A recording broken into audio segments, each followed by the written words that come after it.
ഇപ്പൊ സിജു ആ സ്ക്രിപ്റ്റ് എഴുതിയെന്ന് അറിഞ്ഞപ്പോൾ ടോവിനോയുടെയൊക്കെ ഒരു റിയാക്ഷൻ എങ്ങനെ ഉണ്ടായിരുന്നു? അത് ആരെഴുതിയാണെങ്കിൽ നല്ല സ്ക്രിപ്റ്റ് ആണെങ്കിൽ ഇപ്പം അവർക്ക് ഓക്കെ ആണ്. സിജു എന്നുള്ളതല്ല, പേരിലല്ല, സ്ക്രിപ്റ്റ് എങ്ങനെയുള്ള നല്ലതായതുകൊണ്ടാണ് അവരത് പ്രൊഡ്യൂസ് ചെയ്യാന്നുള്ള തീരുമാനത്തിലെത്തി. അങ്ങനെയാണല്ലോ സാധാരണ.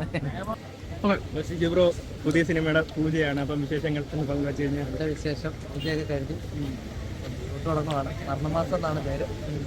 ഒരു ഡാർക്ക് ഹ്യൂമർ ചെയ്യണം എന്നൊക്കെ കരുതി എഴുതിയതാ. മാസമായിരിക്കുമോ? മാസ് കോമഡി ഒക്കെയാണ്, കോമഡി ഉണ്ട് മാസം ഉണ്ട്.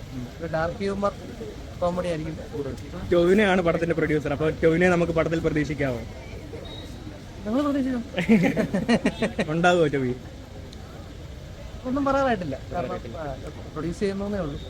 ടോവി എങ്ങനെയാ ശരിക്കും പ്രൊഡ്യൂസർ ആ ഒരു സ്ഥാനത്തേക്ക് വരുന്നത്?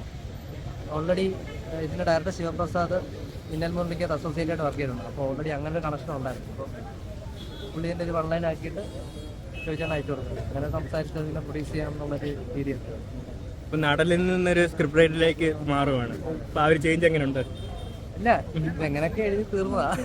അങ്ങനെ ഞാൻ എഴുത്തുകാരൻ അങ്ങനെയുള്ള ഒരു പരിപാടികളൊന്നും ഇല്ല. അഭിനയമായിരുന്നു മെയിനായിട്ടുള്ളത്. പക്ഷെ ഒരു കഥ വന്നപ്പോൾ ഞാനിങ്ങനെ ഡിസ്കസ് ചെയ്തു, പിന്നെ അതങ്ങനെ എഴുതാൻ തുടങ്ങുന്നു. അങ്ങനെ ഇതൊരു മരണമാസ സ്ക്രിപ്റ്റ് ആയതാണ്. ആദ്യം എഴുതിയ സ്ക്രിപ്റ്റ് മരണമാസമാണോ അതോ? അല്ല, ആദ്യം എഴുതിയ വേറെ സ്ക്രിപ്റ്റാണത്. ഞാൻ കുറെ 3-4 വർഷം മുമ്പ് എഴുതിയാണ്. പിന്നെ എനിക്ക് മനസ്സിലായി ഇത് ഇങ്ങനെയൊന്നും അല്ല സ്ക്രിപ്റ്റ് എഴുതേണ്ടിയെന്ന്. പിന്നെ അതിന് ശേഷം എഴുതിയാണ്. ഇപ്പൊ സിജു ആ സ്ക്രിപ്റ്റ് എഴുതിയെന്ന് അറിഞ്ഞപ്പോൾ ടോവിനോയുടെയൊക്കെ ഒരു റിയാക്ഷൻ എങ്ങനെ ഉണ്ടായിരുന്നു?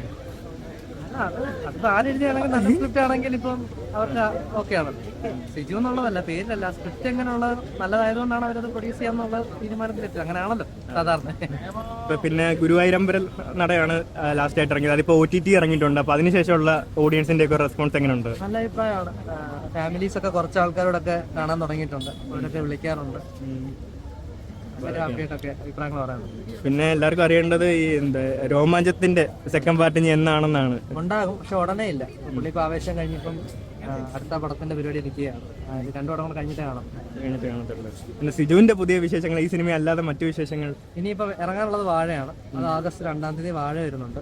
അതിനുശേഷം പരാക്രമം വരുന്നുണ്ട്. പിന്നെ ഞാനൊന്നും ചെയ്തിട്ടില്ല. ഇനിയിപ്പോ ചെയ്യാൻ പോകുന്നത് മരണമാസമാണ്. വാഴയിലെ ലീഡ് റോൾ അല്ലേ? അതെ. അപ്പം ഈ പ്രേക്ഷകരോട് ഈ സിനിമയെ പറ്റി മരണമാസ പരിപാടിയൊക്കെ തുടങ്ങി പയ്യെ പല അപ്ഡേറ്റുകളും വരും. അതൊക്കെയാണ്, ഒന്നും പറയാൻ ആയിട്ടില്ല. പിന്നെ പൂജ കഴിഞ്ഞല്ലേ. All the best. Thank you.